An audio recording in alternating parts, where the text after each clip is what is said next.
यदि हम किसी नए कार्य को शुरू कर रहे हों, चाहे वो किसी लोगों के बीच अपनी बातों को रखना हो या फिर किसी नए व्यवसाय की शुरुआत करना हो, हमें हर उस चीज़ से पहले डर लगता है और उसे करने के बाद भी उसके रिजल्ट से डर लगता है जो हमारे लिए नया हो। इसका समाधान दुनिया के सबसे पहले मोटिवेशनल स्पीकर भगवान श्री कृष्ण ने अपनी ज्ञान रूपी गीता में दिया है। भगवान श्री कृष्ण कहते हैं कि हमारे डर का सबसे बड़ा कारण है हमारी अज्ञानता। इस बात को एक उदाहरण से समझते हैं। यदि आप में से कोई किसी सुनसान रास्ता में और अंधेरी रात में जा रहा है तो उसे यह डर लगेगा कि कोई उसे पकड़ न ले, और यदि वहीं थोड़ी उजाला हो तो आपको डर नहीं लगेगा। इसका मतलब यह है कि जो चीज़ हमें स्पष्ट दिखाई देती है उसे करने में हमें कोई भी डर नहीं लगता है। इसलिए भगवान श्री कृष्ण ने अंधेरे की तुलना अज्ञानता से तथा उजाले की तुलना ज्ञान से किया है। और हमारे डर का दूसरा कारण यह है कि खुद पर भरोसा न होना, अपने आप पर आत्मविश्वास न होना। इसी प्रकार महाभारत में अर्जुन को खुद पर संदेह होने लगता है। तब भगवान श्री कृष्ण समझाते हुए कहते हैं कि कर्म तो तुम्हें हर परिस्थिति में करना पड़ेगा, चाहे तुम वह कर्म अपनी खुशी से करो या किसी अन्य कारण से। सिर्फ कर्म हमारे हाथ में है, परिणाम नहीं।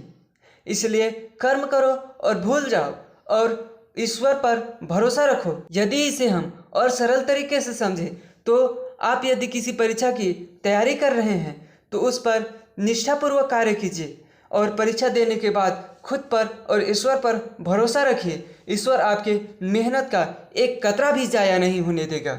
और आगे भगवान श्री कृष्ण ने हम सभी के जीवन का सबसे बड़े प्रश्न का उत्तर दिया है कि हम सब अपने जीवन में दुखी क्यों रहते हैं। भगवान श्री कृष्ण अर्जुन को उपदेश देते हुए कहते हैं कि तुम युद्ध करो। यदि तुम अपना कर्म नहीं करोगे, तुम अपने शत्रुओं को नहीं मारोगे, लेकिन वे तुम्हें मारने के लिए साजिश करेंगे और वे अंततः तुम्हें मार देंगे। इसी प्रकार हम सभी के साथ भी होता है कि कुछ मूर्ख लोग, कुछ नेगेटिव लोग हमें परेशान करते हैं और हमारे विरुद्ध साजिश करते हैं।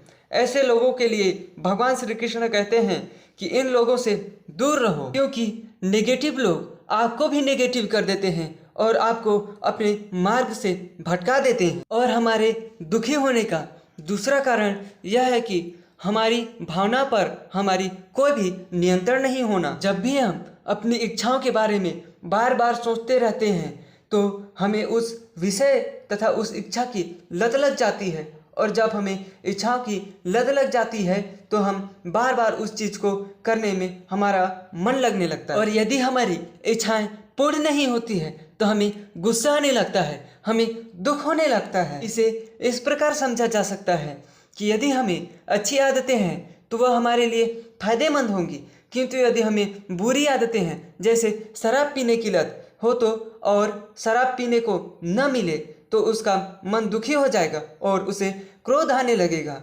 हमारे क्रोध का भी यही कारण होता है कि हमारी इच्छाओं की पूर्ति नहीं होना। यदि हम दुखी हो भी जाते हैं, हमें गुस्सा आ भी जाता है, तो उसका हमारे जीवन पर क्या प्रभाव पड़ता है। यदि हमें गुस्सा आता है तो हम उस गुस्से के कारण को जानने के बजाय हम अपने भावनाओं से दूसरे को आहत कर देते हैं, जिससे हम बड़ी परेशानी में फंस सकते हैं।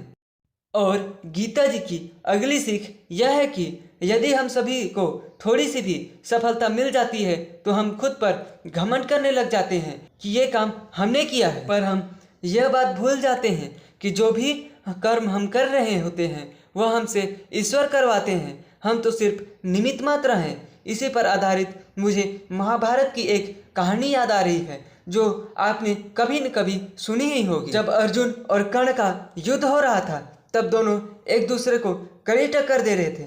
जब अर्जुन ने अपना बाण चलाया तो कर्ण का रथ कुछ कदम पीछे चला गया। यह देख अर्जुन बहुत खुश हुआ, किंतु जब कर्ण ने तीर चलाई तो अर्जुन का रथ एक कदम भी पीछे नहीं हटा। फिर अर्जुन श्री कृष्ण से बोले, हे मधुसूदन, हम दोनों इतने भारी हैं कि कर्ण का बाण से हमारा रथ हिला तक नहीं। तब भगवान श्री कृष्ण ने अर्जुन को समझाते हुए कहते हैं कि यह हम दोनों के वजह से नहीं हुआ, श्री कृष्ण रथ के ऊपर बैठे श्री हनुमान जी की ओर इशारा करते हुए कहते हैं कि यह तो श्री हनुमान जी के कारण हुआ है। दुनिया में जब भी कुछ हासिल करो ना मेरे दोस्त, तो यह मत समझना कि यह सब तुमने किया है। उस समय यह ध्यान रखना कि आपके ऊपर भी कोई है और यह सब तुम नहीं। जो आपके ऊपर परम शक्ति है ना, वो आपसे यह सब करवा रहा है। यह सब आप खुद नहीं कर रहे हैं, यह सब तो वह परम शक्ति कर रहा है। भगवान श्री कृष्ण कहते हैं कि यदि मनुष्य को अहंकार आने लगे तो समझ लेना कि उसका पतन शुरू हो चुका है। इसलिए सपने देखो, सपने देखना बुरा नहीं है। अपनी लक्ष्य तय करो। चमत्कार तब होने लगता है जब आप अपनी सपनों को उतनी ऊर्जा देते हैं जितनी ऊर्जा आप अपने डर को दे रहे होते हैं। इसलिए कार्य कीजिए, बाकी सब ईश्वर पर छोड़ दीजिए।